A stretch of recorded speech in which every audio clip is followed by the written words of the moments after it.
Jai Gurudev, sorry for the delay. Om.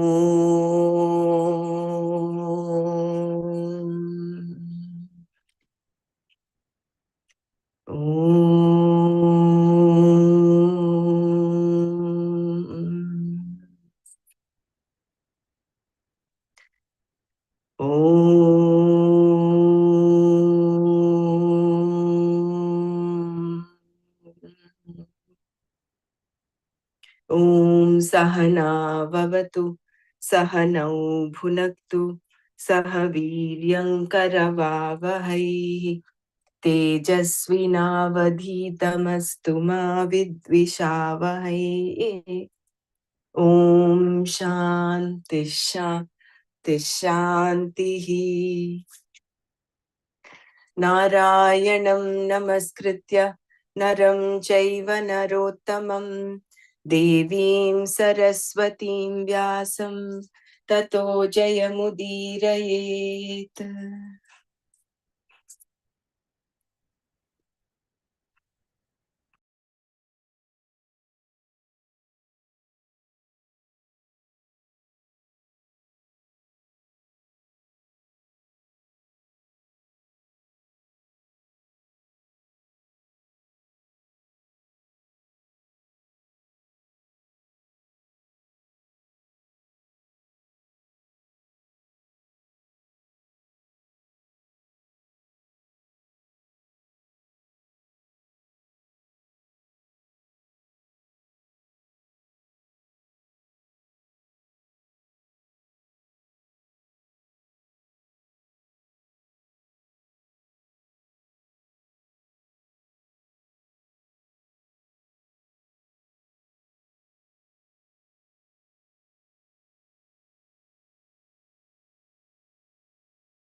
So we were doing the verse number 22, I think. Brahmarpanam Brahmahavihi Brahmagnau Brahmanahutam.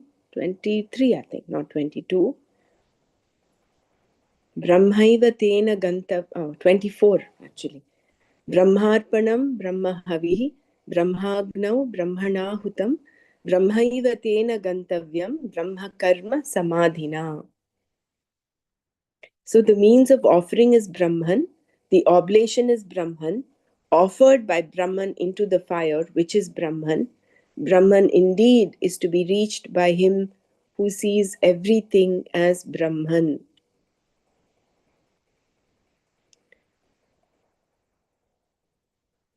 So I will read this from the beginning again today. In the preceding section, the nature of Atma was described as akarta, meaning that the self performs no action.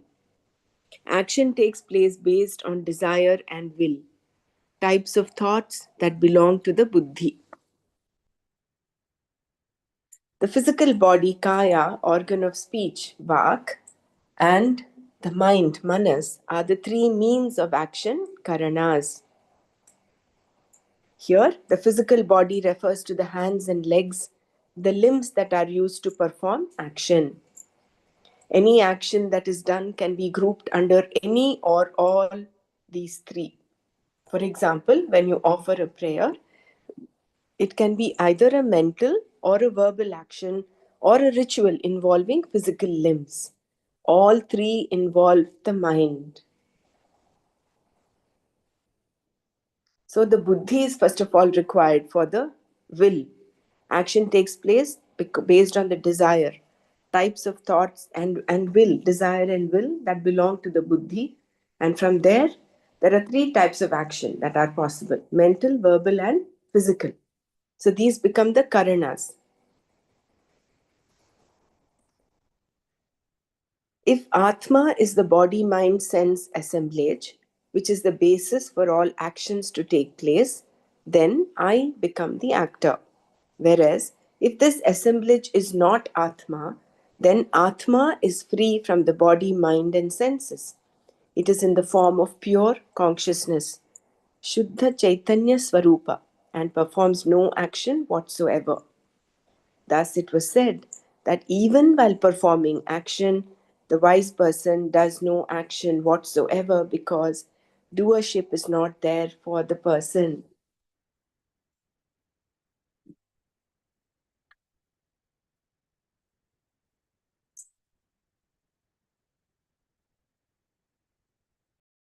Just give me a second.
So, if the Atma is the body, mind, sense assemblage, which is the basis for all actions to take place, then I become the actor. Whereas, if this assemblage is not Atma, then Atma is free from the body, mind, senses.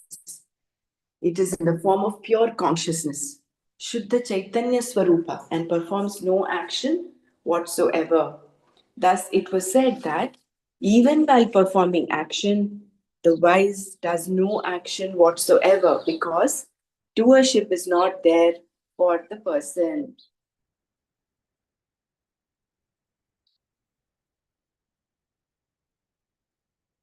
Kinchidapi, although he is doing, kritvapi na karoti. How active a jnani is means nothing. Also, if the jnani performs only those actions that are necessary to sustain the physical body, no results will accrue because, again, there is no doership. In this way, two types of jnanis were pointed out. One type is in the thick and thin of various activities, totally engaged in action, and the second type is not. But even for the jnani who performs activities, no action is performed. Why? Because the person sees akarma in all karmas, meaning that he sees Atma as actionless in the very activity itself. How much or how little activity you do means nothing. What is important is whether or not you see Atma as akarta.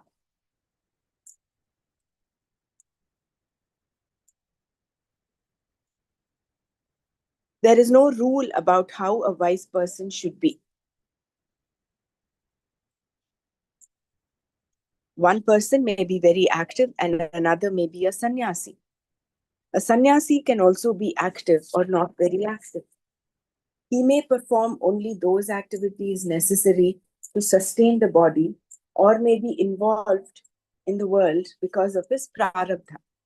Either way, there is no karma for the person and no results accrue to him because there is no doership. In the present verse, we see that for the wise person, all karma and everything connected to the karma is Brahman. In fact, this is what self-knowledge is all about. There is nothing separate from Atma, which is Brahman. This is the knowledge that makes the person wise. Atma is equated to Brahman. Brahman is Jnana. pure consciousness, and therefore not subject to time, space, or any attributes. It is Satya, pure existence, and Ananta, limitless, which is the basis, the truth of everything. In terms of time, Atma is limitless. And in terms of space also, it is limitless. There is nothing that is independent of this Satya, Atma. Being dependent on Satya, which is Param Brahma, everything else is nothing but Param Brahma, which is Atma, oneself.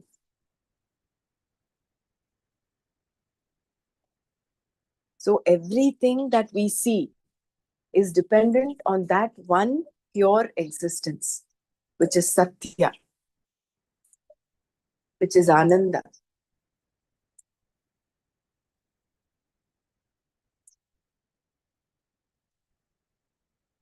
And that is self-knowledge. Self-knowledge is what? Seeing everything as Brahman. That is why China had mentioned the penultimate step is what? Is seeing Samatva. Samatva in everything. Samatva Bhavana. And then when that knowledge, that it dawns, once it dawns, that's it. It becomes Jnana Nishtha. The person becomes a Jnana Nishtha.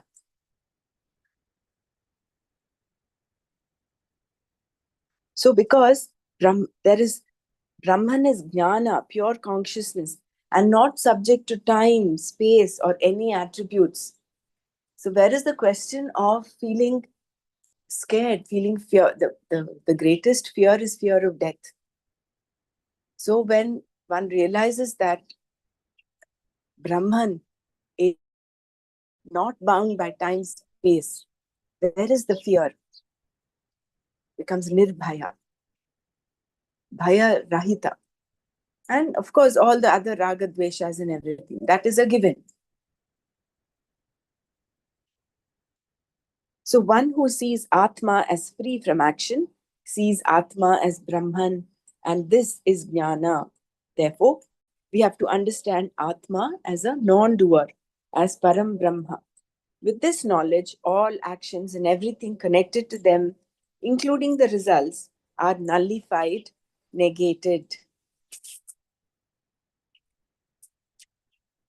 The statement made earlier, Karmani akarma yah pashet, clearer when it was said in the last verse that all the karmas of the wise person are totally resolved. Samagram karma praviliyate. To say that a wise person sees akarma in karma implies that there are actions being done. For example, speaking is an action done for which there is someone who speaks, a subject matter, a way of speaking, a reason for speaking, and so on. All of which the Jnani understands as being non-separate from Param Brahma. The Karta or the agent of action is Brahman. So the Jnani understands that the body, mind, sense complex, which is the Karana of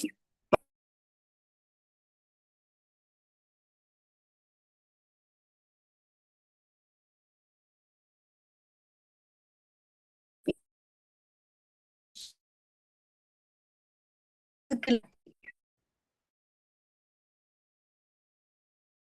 Voice is breaking.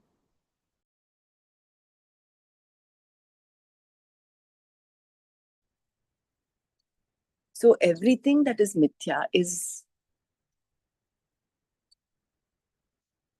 there is satya in all of the mithya that we see. But mithya is not in satya. I don't want to confuse that, but the karta or the agent of action is Brahman. The karma or the object of action is Brahman. Yeah, Mind is Atma, but Atma is not mind. Similarly, when we extrapolate this, body is Atma, but Atma is not limited by the body. It is not the body. Likewise, all that we see, Mithya, is Atma. All the Anatma is Atma, but Atma is not Anatma. Like we said, mind is Atma, whereas Atma is not mind. So mind can be extrapolated to all that is Anatma. All that we consider all is nothing but Atma. Because without Atma, there is no Anatma. But Atma is distinct from Anatma. It is not Anatma. Atma is standalone, pure existence, Satya, pure consciousness, Nitya, eternal.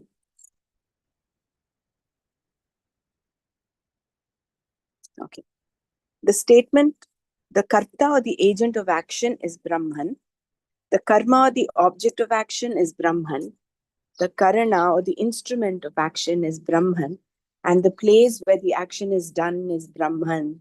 This vision that everything is Brahman is unfolded in the present verse by using a Vedic ritual as an example. Krishna is not pointing out the ritual itself here. He's pointing out the wisdom, the vision, that is Vedanta. And what does Vedanta say? Brahma Satyam Jagan Mithya. Jivo Brahmaiva Naparaha. Tattvamasi is what Vedanta.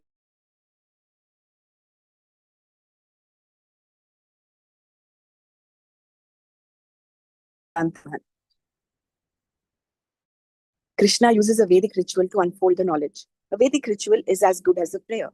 It is an action in which, is my voice clear enough? Just let me know if it is okay. Yeah. Yes, So, Di, it's clear. okay. There is a person who wants a particular result, and there is a method of offering a particular oblation. All the karakas, all the factors involved in an action are presented in this verse. An agent of action, an object, a means, a purpose, a place from where the action is coming, and a place into which the action is going. What Krishna is conveying here is that every karaka is Brahman. The means of offering is Brahman. Brahma Arpanam. Here, Arpana means that by which something is offered. Arpyate anena iti arpanam. Anena, by means of this, arpyate is offered. Arpanam, the means, the instrument with which the oblation is offered into the fire during a ritual. And this could mean both the wooden ladle and the mantra with which the offering is made.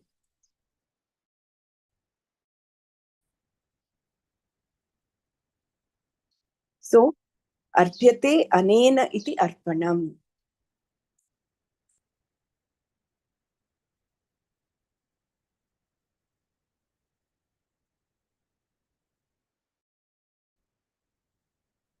So it can mean either the ladle or even the mantra. What is the oblation? Havis. The oblation which is offered is also Brahman. Brahma Havihi. Where is the offering made? Into the fire of Brahman. The fire that is Brahman. By whom is the offering made? The offering is made by Brahman. Brahmanahutam. The karta, the doer, is Brahman. For what purpose is the offering made? The offering is made for the purpose of gaining Brahman alone. Brahma eva tena gantavyam. By whom is this Brahman to be gained? By one who sees everything as Brahman. Brahma karma samadhina.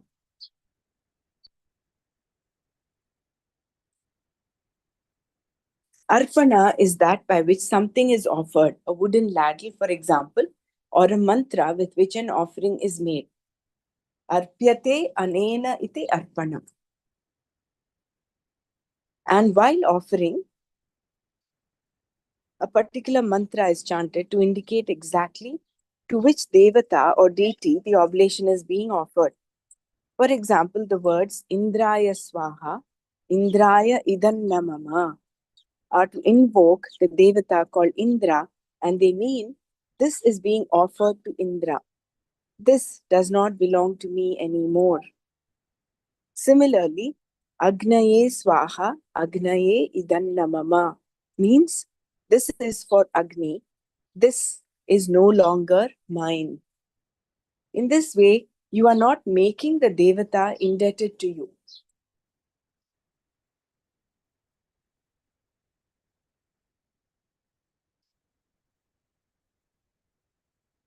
You offer the oblation to the chosen devata, saying, this is for you, I am giving it to you. It is no longer mine. This then is the meaning of arpana. But what we generally do when we do dana, when we offer something, like they have inscriptions on bricks. The foundation stone was laid by so and so. This was donated by so and so. Whereas arpana means that's it. This does not belong to me anymore. I'm just offering it to you. Indraya swaha, Indraya idam namama. Like that, when we do dana, you're giving it. This does not belong to me anymore. So you're freeing that person who's receiving the dana from being indebted to you. Unfortunately, in the world outside right now, is we give with the intention, people give with intention of what you're not offering doing for the sake of doing. There is an ulterior motive behind. If I do this, what will I get? So the Vaishya Buddhi is like ingrained in most, I will not generalize this, but most people.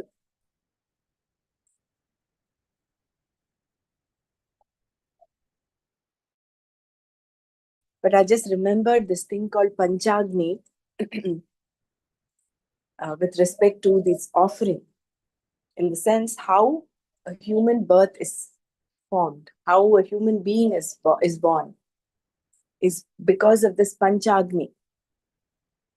This Havis is offered to the fire, offering is made, and the outcome is again offered to. It's a beautiful stepladder way in which the offering is offered and the outcome is offered in two ways. For example, in heaven, the Swarga, the devatas offer faith into the Havis. Faith is the, Shraddha is the Havis. They offer into fire. And from there comes Soma. Soma is then offered. Soma is the juice of life. In other words, even there are different meanings for Soma, but this Soma is then nectar of life, is offered to as Havis, and the outcome is rain. And when the rain is offered as an offering, as Havis, what comes out is food. And when this food is consumed by the Purusha, it becomes semen, it becomes the sperm. And when this sperm is offered into the womb of the mother, of the wife, then the soul takes birth. There is the human birth that the human birth is conceived, human is conceived. And then what completes the cycle is the Shraddha of this human. When he or she, after being born, does the Havan, does the prayers, propitiates the Devatas with Shraddha. That becomes the Havis for, they offer the Yajna back to the Devatas. And the Shraddha of the humans becomes the harvest for the devatas. So you see how it becomes like a cycle. So it is said that when timely rains don't come, ancestors in the ancient days would say people have lost Shraddha in the devatas. That is why they're not performing yajna, and therefore there is no rain. In the third chapter, if you remember, we had this parasparam bhavayanta. We live in an interdependent world where what one does helps the other. And in turn, the devatas, when you propitiate the devatas, they in turn give you results, which helps you grow. And that is why in the societal framework, the Brahmanas were supposed to be performing yajnas and all that. And all the other strata, all the other categories of people were supposed to be supporting these Brahmanas. So that what the Brahmana does is not just for himself. Rains come, it's not only for him. Rains come, they help everybody. There is food for everyone. So therefore, that was how the societal structure was. And this beautiful aspect of Panchagni, which very nicely integrates this interdependence between one and the other. And this was a little deviation. So, whether a ladle or a mantra, how is this arpana separate from nothing is separate. Sound is being is non-separate from Brahman. Because of the wise person's Brahma Buddhi, he or she performs the ritual, seeing Brahman in everything. Just as when you see a clay pot,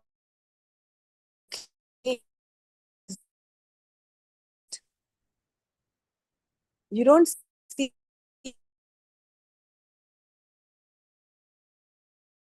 through the pot.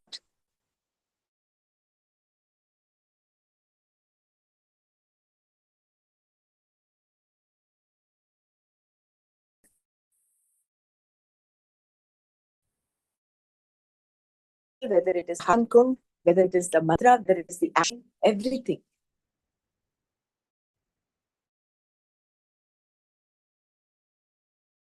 When you see a gold ornament, the gold is not missed. When you see a shirt, that is not missed.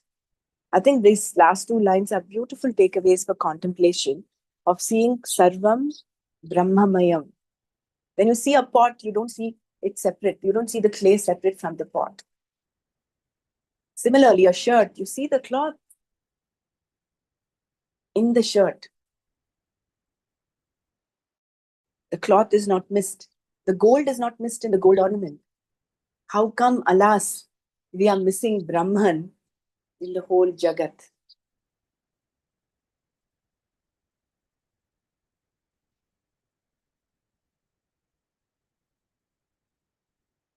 All this is that the Natkat Avidya, which covers up our knowledge. And therefore, self-knowledge is just removing that avidya. And then you see everything is nothing but Brahman. The Satya and Mithya of the ritual. Similarly, when a jnani sees anything, Brahman is not missed. Brahman being the cause of everything. Brahman being the truth, the Satya of everything. Everything is dependent upon Satya Brahma and is therefore Mithya. This means that Arpana, the ladle, the mantra, and so on are all Mithya. Jai Gurudev. Yeah. We used to sing, just now you recited one line, right? Sarva Midam Brahman Sarvam Brahmamayam. Mayam. Yeah. We, Guruji would ask us to sing, chant this before some knowledge session, right? Do you remember that? Or just one? I think Vikrant Bhaiya just. sings this Huh? bhajan. Vikrant Bhaiya sings this bhajan. Sarvam Brahmamayam Re. Ah, that. correct. Just before the knowledge session, one or two knowledge sessions, Guruji had asked this to Is it? chant. I Yeah, am yeah. not aware. I know for Kathopanishad and all, he would sing Sahana Vavatu. Sahana.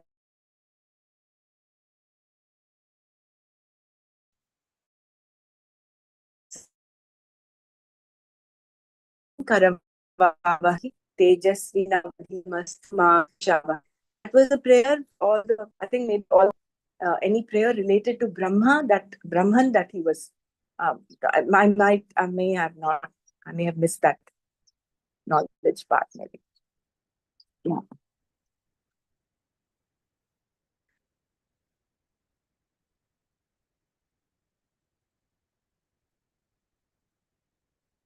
So having that Brahma Buddhi, see, as Ajnanis, we may not have that as an experiential knowledge, as a realization, but as a concept we have.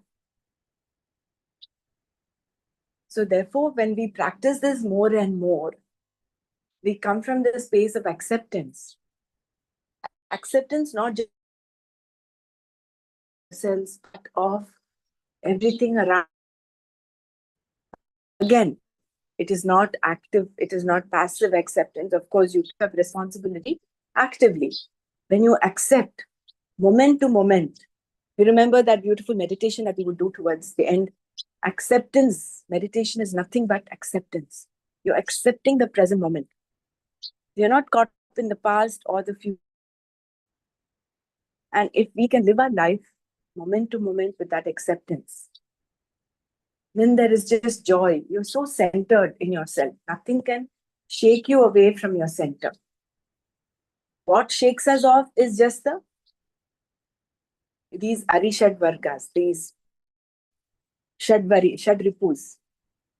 And if you see, all the Shadripus are involved with the past. Anger is of the past. What you wanted did not happen. Someone obstructed you. Kama, for example, start with Kama. Kama, Krodha, right? Kama, wanting something in future. It is something about, if I get that, I will be happy. That is Kama. It's all about future. Krodha is, oh, there was something I wanted, but there was an obstruction that came. And therefore, there is Krodha. Krodha is an unfulfilled desire. That reflected beam gets onto you, either you're angry with yourself or with the person who obstructs. Lobha, greed, again is about future. I have this, I'm not satisfied. I want some more. Moha is delusion. So what is you don't see? You see something else superimposed on that. False values. Kama, Krodha,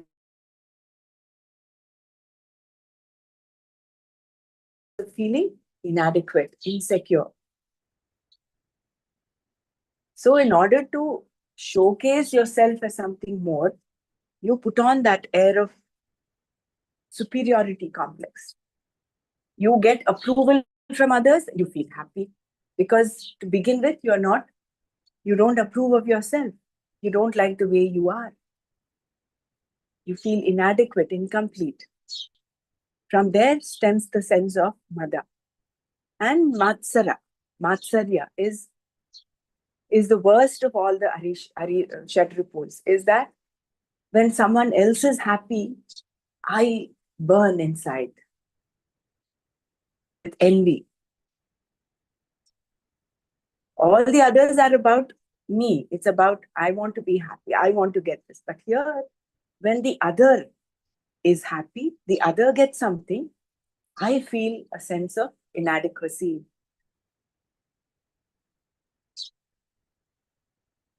So if we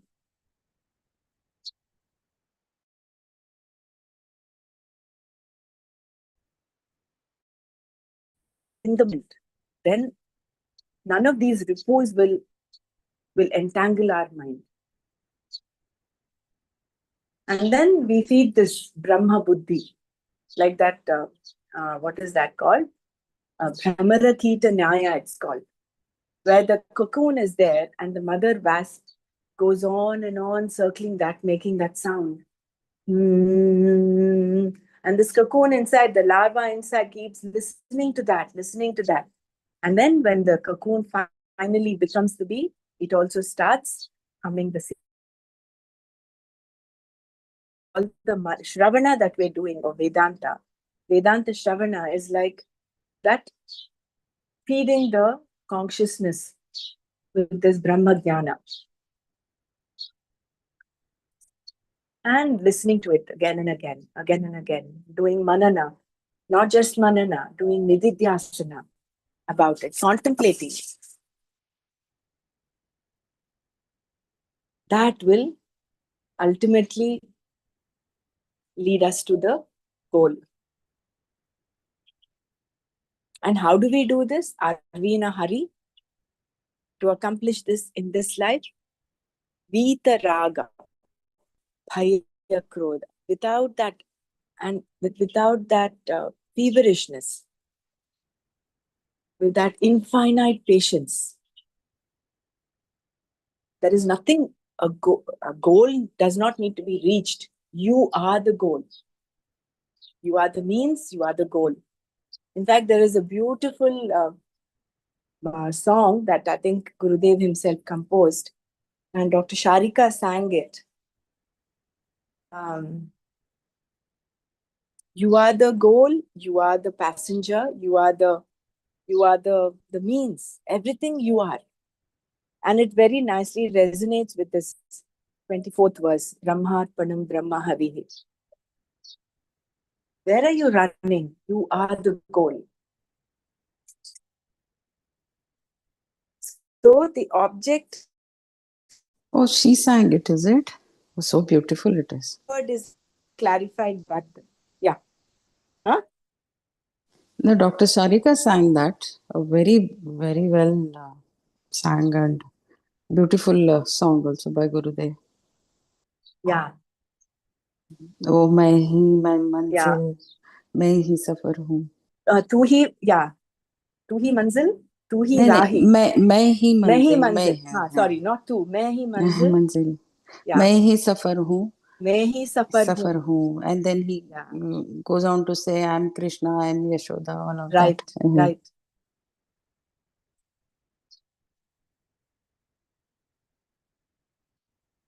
Even मैं ही मुसाफिर हूँ. मैं ही मुसाफिर हूँ. Yeah, the whole song goes like that.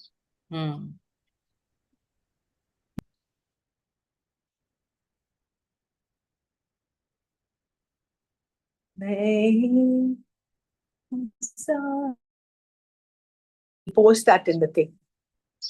Again, the request going out. I know maybe we are all busy doing some things while we're listening to Manana and you're not able to do it. But a humble request is anyone can just jot down the main points or the main subheadings and put it in there. See, otherwise they're just doing Shravana and a bit of Manana. But what completes the cycle is Nididhyasana. So later in the day, if you go back to the group and then just look at those points, it should reflect back onto, bring us back, the memory back to what we have listened to, understood. So then it will stay. Otherwise, in this world especially, Gurudev says the attention span is less than that of a goldfish. Few seconds, 20 seconds is our attention span. Can you imagine with the barrage of social media that we're exposed to and all the activities of daily living that we get involved in after this session? Very easily we'll forget. Again, it seems like, oh, we're listening to this first time. Which is fine. That's how knowledge is. It always appears as if it's new. But for us to do the Nididhyasana, this will be required. So whoever among you is able to do it, kindly take the lead and then request you to do. I'm honestly not able to, considering the fact that I will not be able to jot down as I'm reading. Thank you. The Satya and Mithya of the ritual. Similarly, when a Jnani sees anything, Brahman is not missed, just like we don't miss the clay in the pot, or the gold in the ornament, or the cloth in the shirt. Brahman being the cause of everything, Brahman being the truth, the Satya of everything, everything is dependent upon Satya Brahma and is therefore Mithya. This means, see, what is by definition Mithya? Anything that does not have independent existence. Anything that depends upon something else for its existence is Mithya.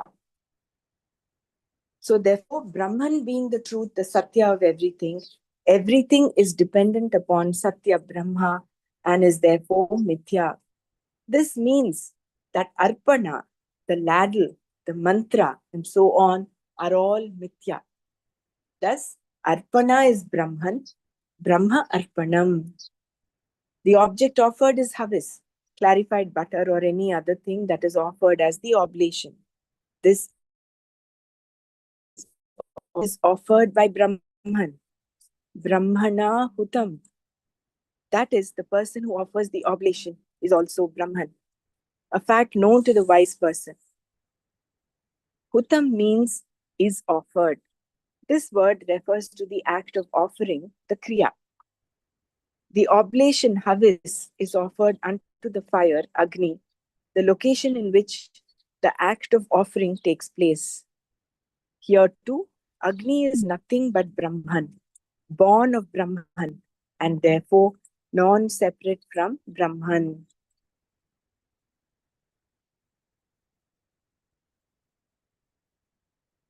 We see then that all the karakas are covered here. The first karaka, the karta, the one who offers is Brahman. The second karaka, the karma or object is Brahman.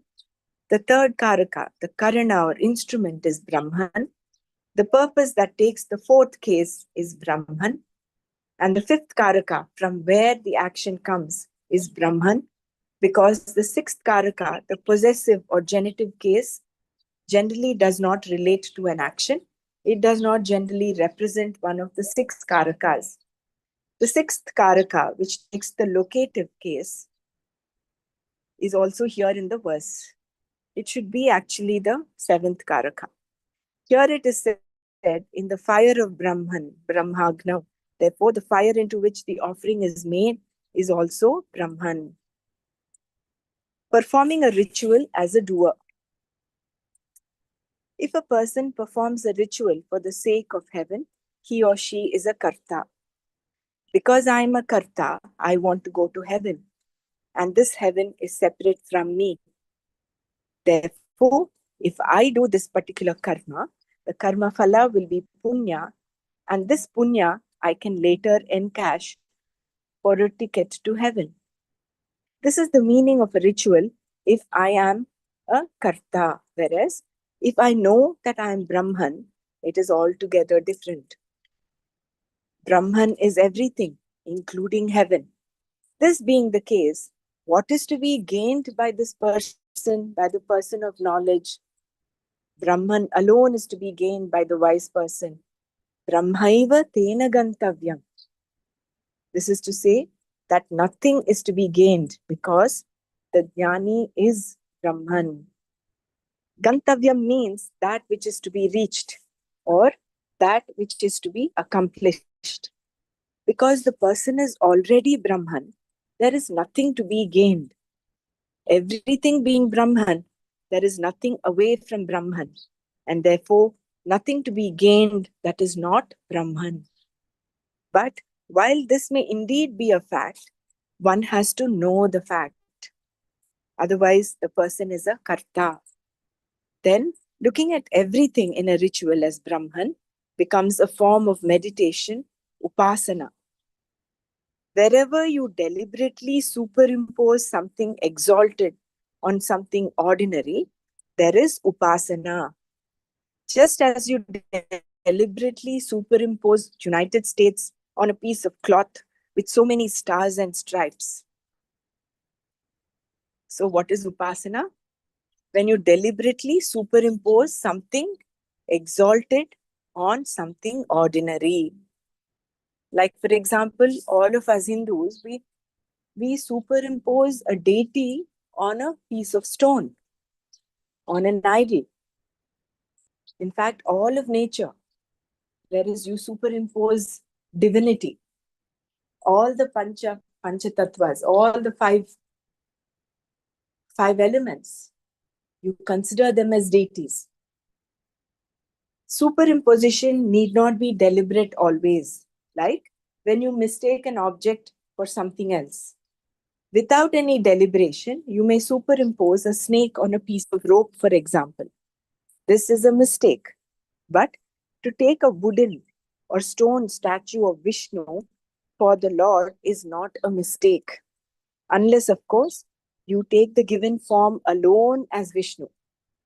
This is upasana. So, superimposition can happen two ways. One, non-deliberately or deliberately. Deliberately is willfully. Willfully, you are superimposing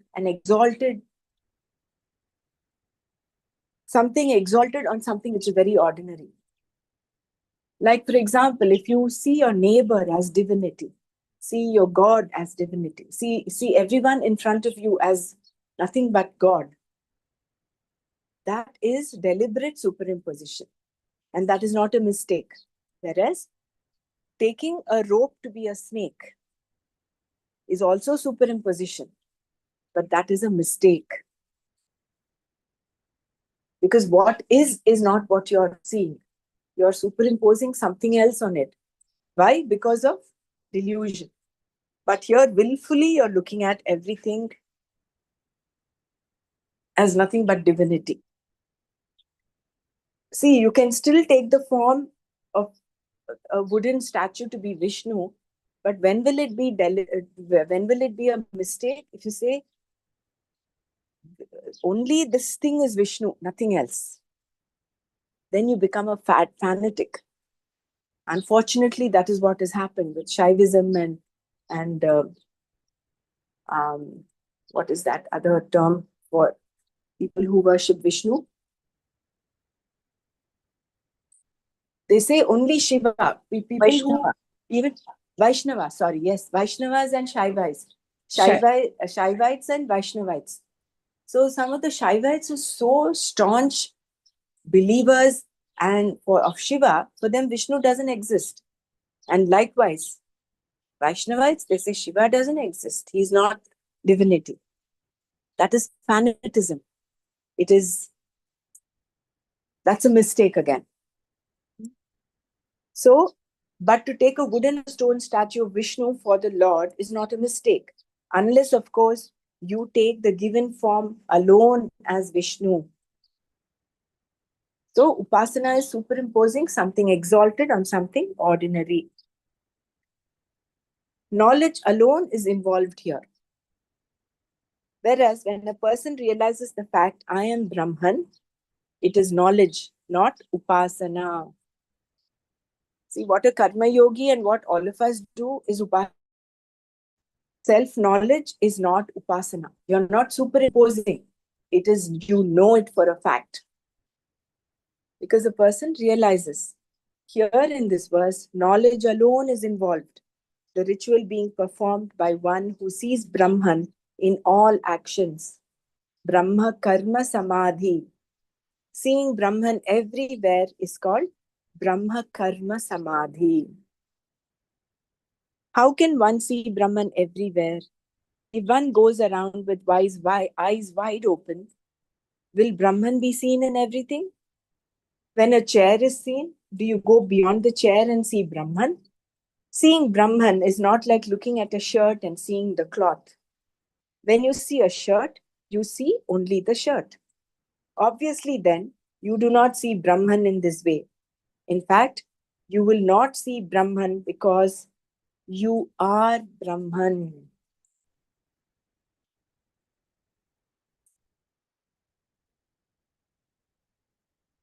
So, where is that footnote? Brahmaiva karma, Brahma karma. Tasmin samadhihi yasya saha Brahma karma samadhihi. Brahmaiva karma brahma karma. Tasmin samadhi yasya saha brahma karma samadhi. The one who sees everything as Brahman.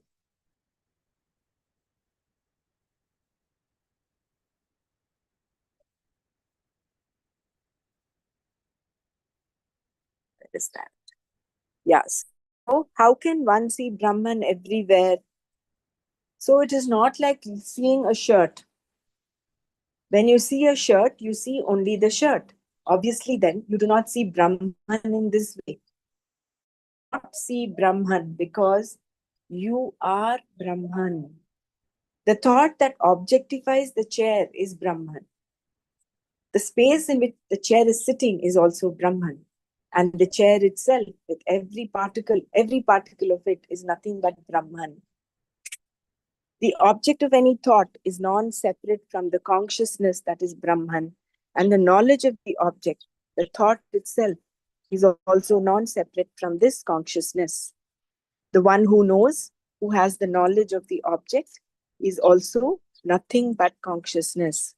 Therefore, the knower, the knowledge, and the object of knowledge are all Brahman, consciousness, which is Satya.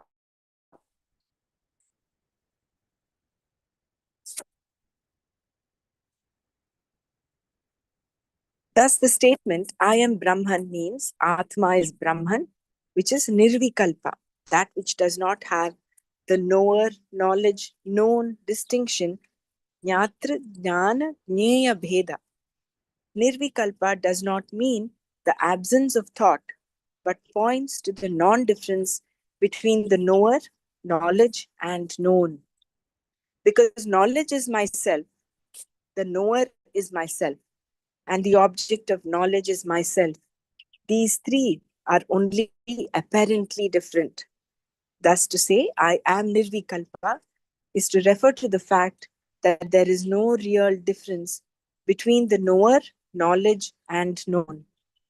This knowledge is always Nirvikalpa, there being no second thing. Whether you know it or not, this knowledge is always there. Similarly, when you see, the seer, the sight, and the seen are all Brahman. And when you hear, the hearer, the hearing, and the heard are also Brahman. Thus, being in any situation is seeing Brahman everywhere. Sarvatra Brahma Darshanam. It is not a matter of opening one's eyes and trying to see Brahman. Brahman is not an object to be seen with the eyes. To see Brahman everywhere is to recognize the fact that the knower, Jnata, is Brahman, the knowledge, Jnana, is Brahman, and what is known, Jnaya, is Brahman. All three are Brahman, but Brahman is independent of all of them. I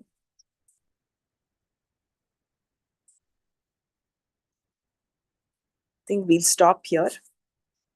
We'll do some manana before we close. We'll repeat this part again tomorrow.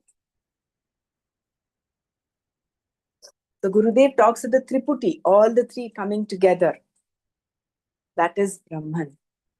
The knower, knowledge, and knowledge. The knower, knowledge, and known. Very beautiful. How we are not able to see Brahman like we see the cloth in the shirt or the clay in the pot, because we ourselves are Brahman.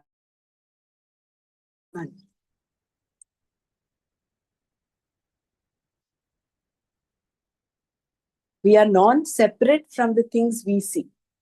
That is how a jnani is. Sarvatra Brahma Darshanam. And that is why, even though he does actions, he is not doing any action.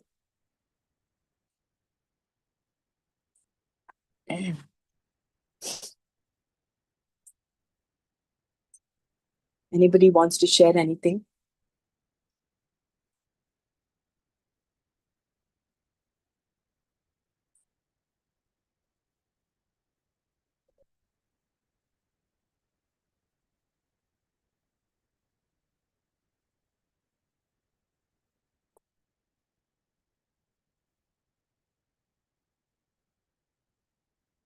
सर्वं ब्रह्ममयं रे सर्वं ब्रह्ममयम् सर्वं ब्रह्ममयं रे सर्वं ब्रह्ममयम् सर्वं ब्रह्ममयं रे सर्वं ब्रह्ममयम् सर्वं ब्रह्ममयं रे सर्वं ब्रह्ममयम्. We're actually so fortunate to have a guru like Gurudev who creates creates Vasudhaiva Kutumbakam. For him, everyone, he may be born a Hindu, but he equally embraces every religion.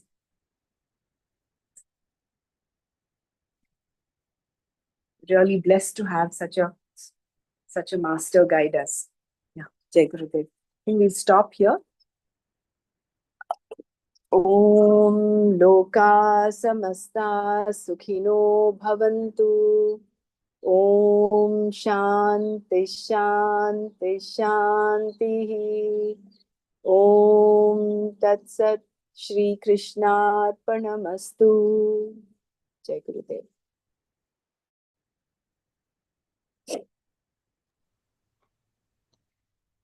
एकमेवाद्वितीयं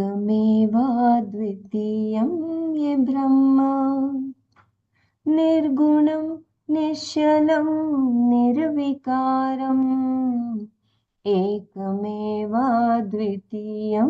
ये ब्रह्मा अत्र वेदान्तमेव प्रमाणम् बोधक सद्गुरु तत्त्वनिष्ठः ईश्वरानुगृहीतेन वेद्यम् एकमेव द्वितीयं ये ब्रह्मा ज्ञानगम्यं तुरीयं हृदिस्थम् आत्मरूपम् इतत्येन ज्ञातम् सोऽध्वनः पारमाप्नोति सत्यम् एकमेवाद्वितीयं ये ब्रह्मा ब्रह्मज्ञस्य तु ब्रह्मैव सर्वम् नास्ति मोहो भयं नैव दुःखम् तस्य स्वानन्दमग्नं हि चित्तम् एकमेवाद्वितीयं ये ब्रह्मा निर्गुणं निश्चलं निर्विकारम् एकमेवाद्वितीयं ये ब्रह्मा एकमेवाद्वितीयं ये ब्रह्मा ब्रह्मैव सत्यम्